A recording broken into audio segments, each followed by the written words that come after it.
Okay. Um, Hello and welcome to today's UCL Doctorate in Business Administration DBA Health Open Day. Thanks very much for joining us. My name is Barry Schooling. I'm the Marketing Communications Manager for the Global Business School for Health here at UCL, your chair this morning. We hope the session will address the course-specific questions you may have and help you gain insight into what it's really like to study on this doctorate programme. I'm delighted to welcome today's speaker, Professor Sim-Hyung, who will provide you with a summary of the DBA Health programme. And there'll also be a Q&A session, so there's plenty of opportunities for you to join in through today's session. This session is being recorded, made available on our website following today's event. So we're here to respond to your questions, so please share those via the Q&A function at the bottom of the screen. You'll see a tab for Q&A. If you just pop your questions in there, we'll address them after the presentation. So now to introduce our speaker, we have Sim-Hyung. It's Professor of Management and Healthcare Innovation, Deputy Director of Research at the UCL Global Business School for Health. He's also the Programme Director at the UCL DBA Health Programme. With that, I'll hand you over to our speaker. Thanks all. Now over to you, Professor Hyung.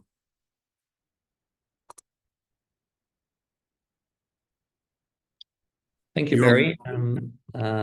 So welcome, good day. So welcome to this presentation on the UCL DBA Health program, of which I'm the program director. So what I'll do in this presentation, I'll talk a little bit about the program, but I'll start with a short introduction about who we are. So we are the world's first business school dedicated to health. Established several years ago on the beautiful new UCL East campus that you will see in our background, which is located on the site of the old Olympic Stadium, the 2012 Olympic Stadium. So yeah, we're the first business school dedicated to health in the world. I don't think for long, but we're really founded around this idea to reimagine global healthcare management by bringing in management, business school thinking to the big global health challenges that we're facing today. And our ambition is really to question the status quo in healthcare management, to inspire public good, to improve things. And yeah, especially as we've gone through this COVID-19 pandemic, as we're undergoing a period of massive change in the health sector, among other things, due to an aging population, the rise of new digital technologies. We really think that there is significant value of bringing these sort of business management frameworks to sort of the major healthcare problems we're facing today. So yeah, what's the idea behind the DBA Health program? So our ambition is really to train the next generation of thought leaders in the health sector.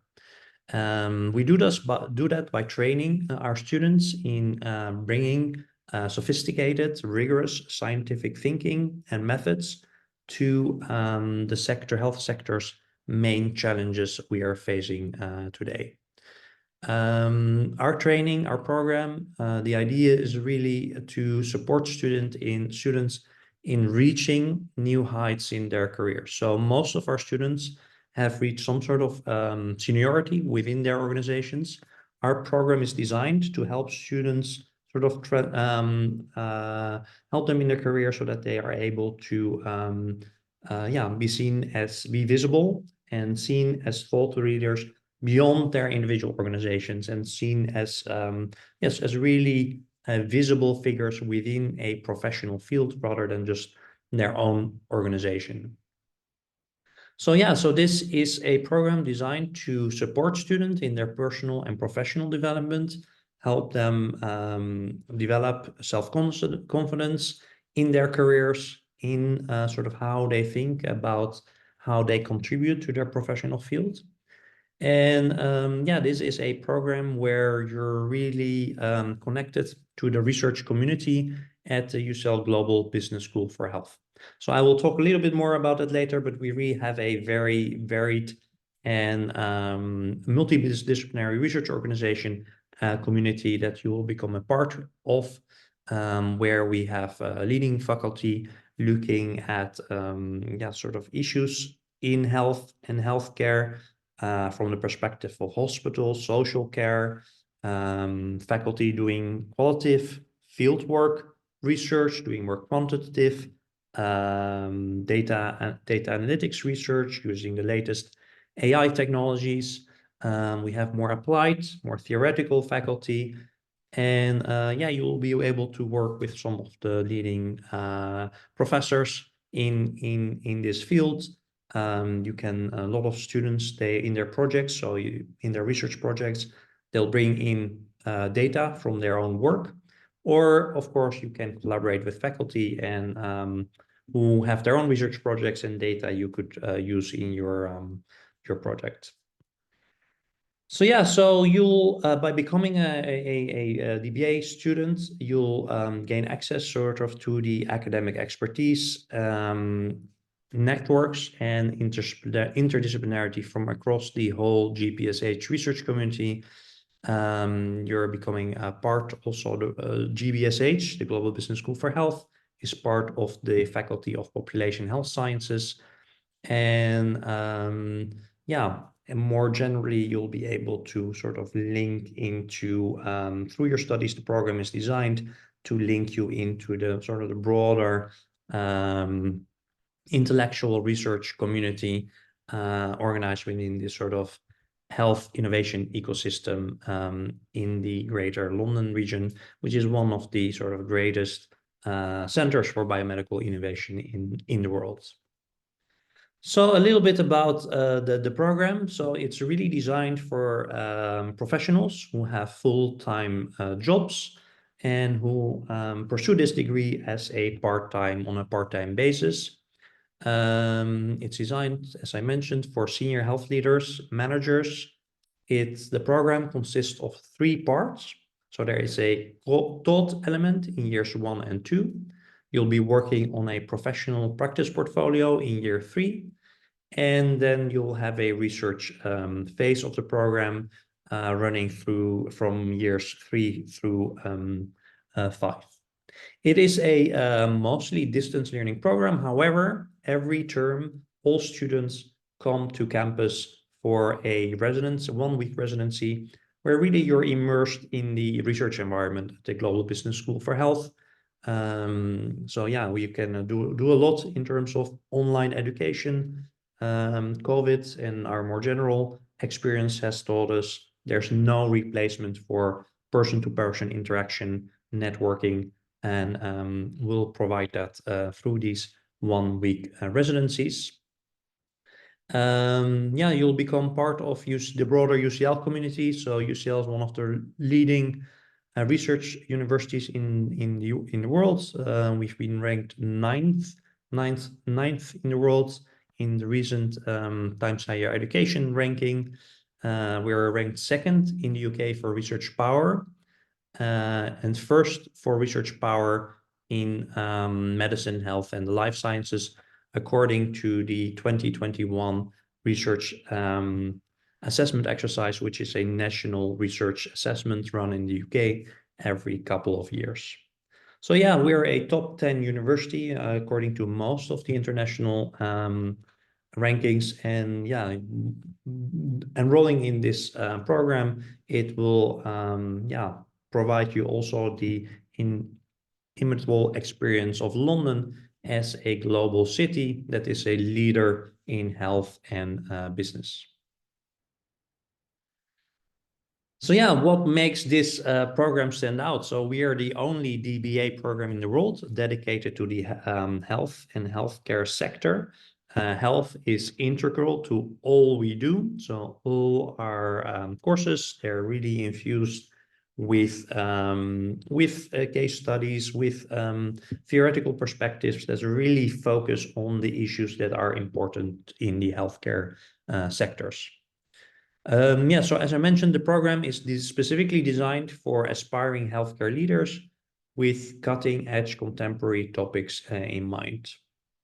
It's good to mention, so we have these 1-week residencies every term, and yeah, so in these residencies, what you'll be exposed to, it's so you'll have some course work that you'll be doing during the residencies, and there will also be research seminars exposing to sort of the latest cutting edge of research across the different themes that we focus on within the school.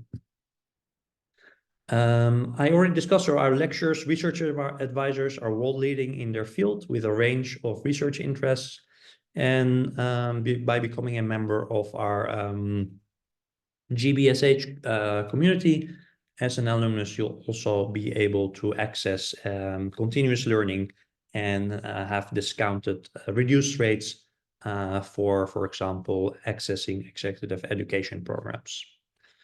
And really, if we're talking with students that have enrolled in the program, are already enrolled in the program, one of the most valuable parts is really those networks and connections you're able to make with fellow students, with faculty, and thought leaders that we invite into the classroom, and that are really last you a lifetime and are very valuable. I think one of the most valuable things you'll get from this program.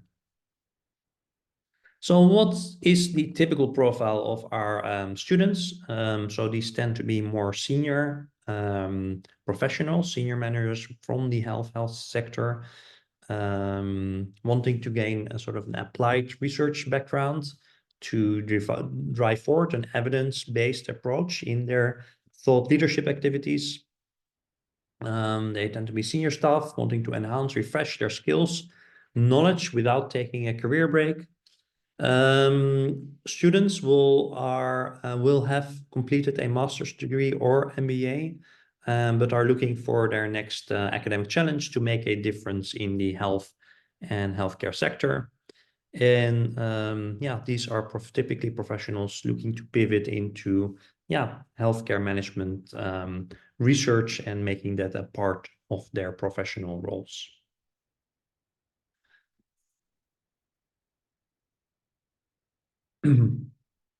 So yeah, so as I discussed, so this program is a professional doctorate degree for individuals in health-related fields who want applied research skills to address health sector challenges. So this is not the key difference here between a PhD program and a DBA program is that this is a program, a PhD program trains you for positions for university careers if you want to become a university researcher.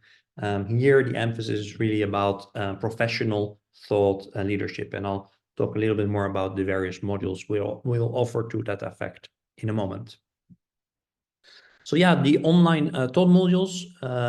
So most modules are taught online with a week of in-person learning, which consists of the first 2 years of the program, and really providing opportunities to develop the research skills and knowledge in key areas that are that we think are important and will be valuable to facilitate your career development.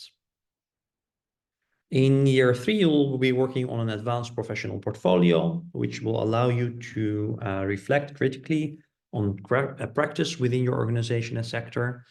And the most important component during the second part of the program, of course, is the research component, which allows you to develop skills in critical appraisal, as well as the ability to develop the rationale, methodology, and methods for research.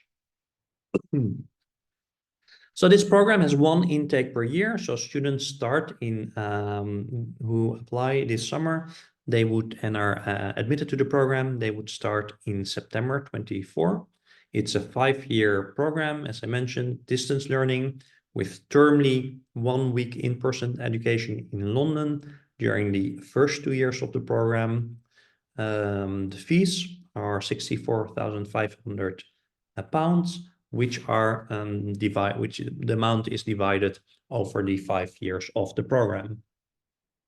Applications are currently open, yeah, so I think so are open throughout the summer, but students who need to fulfill language proficiency requirements, they will need to submit an application by the end of June to leave ample time to fulfill this requirement. This program structure, so this is a program over 5 years, where so the first 2 years it's basically taught modules. So students undertake 120 credits of taught modules, concluding in a thesis proposal that will inform the final doctoral research project. So a little bit more about the program structure. So the structure of the taught component. So the first year, it's really about sort of immersing you in the sort of the healthcare management research field, familiarizing yourself with sort of contemporary topics in that research area, and training you in healthcare research methods. So a lot of the students enrolling in this program have backgrounds coming from medicine, have more sort of natural sciences backgrounds, or have business backgrounds, but not apply to the healthcare research field. And sort of doing the research methods you do, you'll employ in your projects will be very different from, for example, typical lab-based research methods. So we'll focus on that in, so we have the first term, it's an introduction to applied healthcare management research. Term 2, it's a module on research design. So how do you design healthcare management research projects, and decide on different methods to use. Term 3, it's about data analysis. So we have both lectures on quantitative data analysis and qualitative data analysis. And then year 2, it's more, sort of we identify a number of areas where we think students, they need to that are really important areas where exciting research is going on in the healthcare management research field. So we have a module on patient-centered innovation in healthcare, on health system thinking. And I think what makes our program unique, we also have a module on how to communicate research and how to build your own research brand, which I think is really important for students who have the ambition to become thought leaders in their particular area. So part 2 is this professional practice portfolio, where it's really about reflecting on your career, and we'll provide some coaching support around that. And part 3 is the most important component, which is a 45,000 word doctoral thesis for the professional doctorate.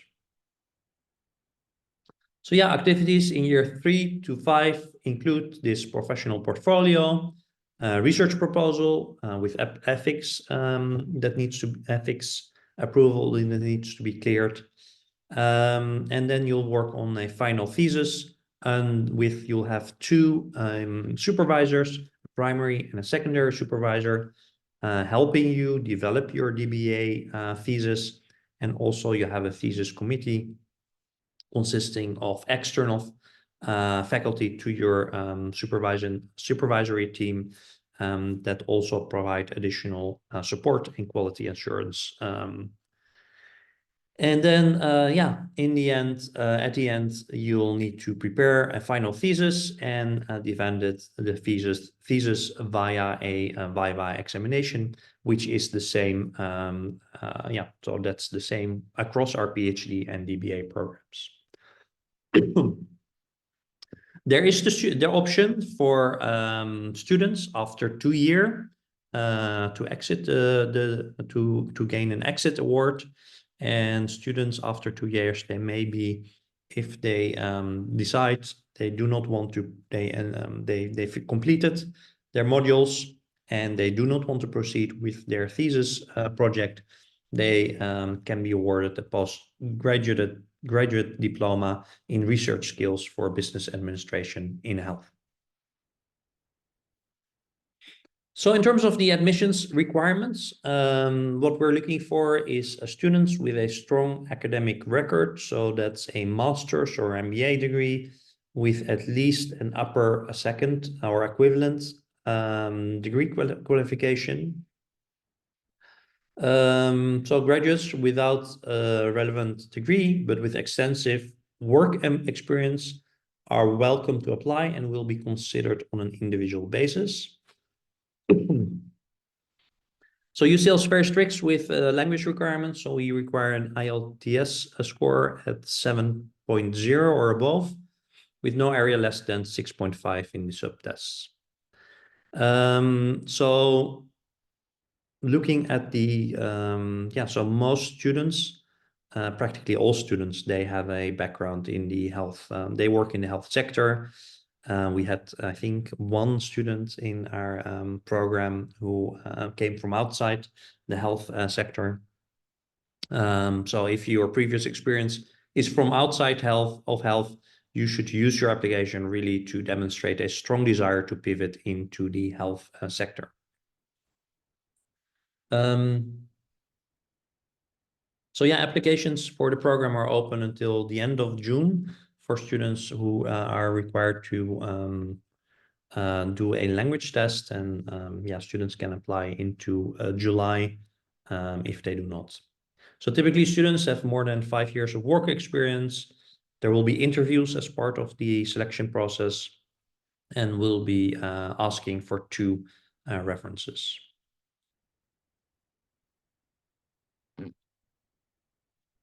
Yeah, so just to give you an idea of the research environment and the kind of supervisors you could be working with. So within our school, our research is organized across 3 themes. So we have one theme headed by Professor Kabir Sheikh, who joined us from WHO last year, and who has honorary appointments across a number of other institutions in the UK, India, Australia. And yeah, so he's heading this theme of focused on health systems and policy. And so Kabir, he has done extensive research on health systems governance policy. Has made very important contributions to questions around universal health coverage, and he's leading a whole team of faculty focusing on this health systems and policy theme. Our our director, Professor Nora Colton, she's a professor of leadership and management for healthcare. So she has a background in she's an economist, and at the moment she does most of our teaching on and research on leadership development and career development in the health and healthcare sector. For example, she's looking at building more sustainable careers for nurses, and she does a lot of executive education as well.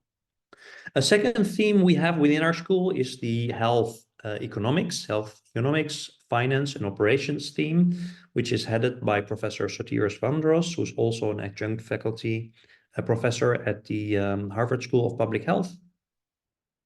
And he's leading a theme with various faculty focusing on issues around health economics, behavioral economics, and also regulatory issues and competition in pharmaceutical markets. And then, so I'm the lead for the management and healthcare innovation theme. I'm a social scientist, but have done most of my career in sort of engineering, public health schools. So I started out my career at the UCL School of Management, where I led their research and education programs in the healthcare field. And after that, I spent some time as a faculty at the Harvard School of Public Health, working on innovation-related projects, projects looking at the intersection of innovation and health systems from mostly a global perspective. So, and then I moved to Leiden University, where I'm originally from the Netherlands, where I headed a center and developed new research education programs, among other faculties, the medical school. I rejoined UCL to help the development of this new global business school for health 2 years ago. My research is really about the organization of R&D in life sciences. I'm leading a big long-term EU-funded project where we're looking at the challenges of addressing global global challenges through international R&D collaborations in health, but also in other areas. I have a lot of projects looking at digital transformations in health and health systems. And yeah, I also work with faculty looking at new technologies and how to commercialize those in health systems. And in that context, I work a lot with companies. I've worked, over recent years, I worked on sort of looking at new technologies and how to implement those in health systems with companies such as Janssen, Lonza, Siemens, and so forth. Yeah, beyond that, we have a big sort of operations group. So Dr. Rodolfo Catena is our leading lecturer in operations research. We have health economists such as Sonila Tumini. Another example is Professor Julie Davis. She's a director of the MBA program at our school, and she does a lot around human resource management and leadership, including in the context of DEI issues in the healthcare sector. You will find a complete overview of our faculty on our website, with including links to personal research profiles and information about the research different faculty are involved in. So this concludes our talk. So if you want to find out more, do visit our website, and you can. I'm more than happy to use the remaining time to answer any questions you may have. Thank you. Thanks. Again, yes, if you do have any questions, please use the Q&A button at the bottom of the screen. You'll see with a question mark in it. We've had one question, I think, while you were talking about the exit award. Someone's asked, they completed a PG dip in research methods from IOE UCL in 2023.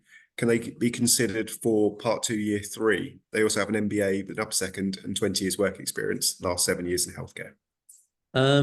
So we can have a conversation. I think we'll have to have a look, more in depth into. So I'm more than happy to have a discussion one-on-one with this candidate to really have a look at their profile, and whether there are any waivers we can provide. I think it's very unlikely we'll be able to provide a waiver for the entire TOT component, because a lot of the sort of the modules we offer, they wouldn't be covered by a degree from Institute of Education. So we have these modules on health systems, thinking, on patient-centered innovation, communication in research. I'm not sure that's been covered in that program, Introduction to Applied Healthcare Research. But yeah, definitely we can have a conversation about sort of individual modules, research methods modules. But still there, I think it would be really beneficial if the students did attend those residencies, where it's really not only about those individual modules, it's about attending those research seminars where you have leading faculty from across, from all over the world coming to our campus to give research seminars, where it's about networking, interacting with fellow students. So yeah, I'm more than happy to have a one-on-one conversation to maybe see how we can tailor make some adjustments based on the individual needs of this student, if that's appropriate. So what are the current students working? What are their sort of research topics? Yeah, so it's really the current student cohort. It's really so it's a very interesting group. So I think it's a very it's first of all, I think it's important to emphasize it's a very international program. So we have currently we have two American, so US students, but for the rest we have as many students as nationalities. They come from very different backgrounds. So we have some students coming from sort of medical profession. So we have a head of an oncology department. We have someone from a CEO of a home care organization in the US. But yeah, and then we have students. We have some students from consultancy who work on sort of healthcare from a consultancy perspective. We have someone from private equity. We have a student from major pharmaceutical firm.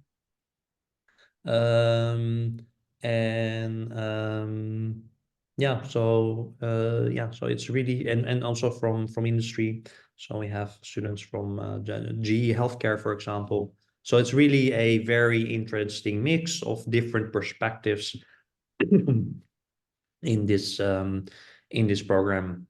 So that's also sort of leads to a very diverse set of research projects that students focus on. So we have students focusing on sort of technology transfer, commercialization of research, sort of how to optimize, how to use AI in patient stratification for oncology care, how to we have projects on leadership, on careers, so sort of so leadership, how to nursing careers, how to better ensure retention in the nursing profession. We have a project on, for example, private equity and healthcare, and sort of the positive and negative aspects of getting private equity involved in delivering healthcare. So it's really is a very varied, and it's also sort of reflecting the multidisciplinary and diverse research environment that we offer, and the different types of research that you are able to do across these themes that I highlighted. So next question, actually. Someone said they're a medical doctor with 10 years post-qualification experience in health and social care. Do you think they should apply? And secondly, do you have any concentrations or research themes related to digital health or digital data science? Yes, absolutely. So digital health, it's a major component of the management and healthcare innovation theme that I'm leading. So we have around 5 faculty whose main focus is so assistant associate professors who focus on digital health, and you can have a look at their websites, and so that's obviously a major theme, that the major part of this theme and focus of our research at the moment. We have also close links to the health informatics group within the faculty. So obviously our health systems are undergoing major digital transformations. It's a major focus of a lot of the DBA projects, of the students who are doing their DBA projects, and also of the research that we're doing. And so a medical doctor with about 10 years of post-qualification experience. I think that sounds like a very typical profile of a student. So so if, of course, I'm not sure about the specific motivation of this student for applying for the program. I'm more than happy to have a conversation about that. But so I would say most of our typical students has about 7 to 15 years of work experience, professional experience. Question. Are there any funded projects to work on, and what kind of funding options or scholarships are available? So this is a professional executive education program, so we don't have any scholarships. So that's there are, of course, we have faculty working on funded projects, but there's not we don't have any scholarships available for this program. Of course, we do have a PhD program, which is it's not it's a very different program. It's not a professional program, and there we do, if you want to really go into academia, then the PhD program does offer. There are some PhD positions with a scholarship. Please do submit if you've got any more questions. The other one I had, have you got any advice for people in completing an application, the things that we are particularly looking for? Well, really the major thing that we're looking for in applications. So of course we want students to have to have strong academic profile. So of course we look at the marks and the programs that the student has completed. But what's really, this is a doctorate program, doing a DBA, so doing a doctoral, especially the doctoral research project, which runs from years 3 through 5. It's a huge undertaking. So we really look at the motivation of the students. So you need to, make clear in your application that you've really thought about this. It's a 3-year research project. It's probably a project with a much longer time horizon than most of what you've worked on in your professional settings. So it's important to make clear that you've really put some thought into that and know what you get yourself into by attending this open day, and also maybe talk with colleagues, friends who have done a PhD, and really that you go into this well aware of the enormity of the challenge of sort of the writing a doctoral thesis. Okay. Any more questions for now? So what I'd say is, if you do have any questions that come to you after the event, please do get in touch. As well as ourselves, all of the other staff mentioned, all of the details are available on our website. So if you've got a specific question about a research area or anyone individually, please do reach out to them. And obviously we'll share details following this. So if we leave it there, thank you all for your time. Thank you all for your comments and questions. Thank you to Professor Young for an excellent session. Have a great day, everyone, and goodbye. Goodbye.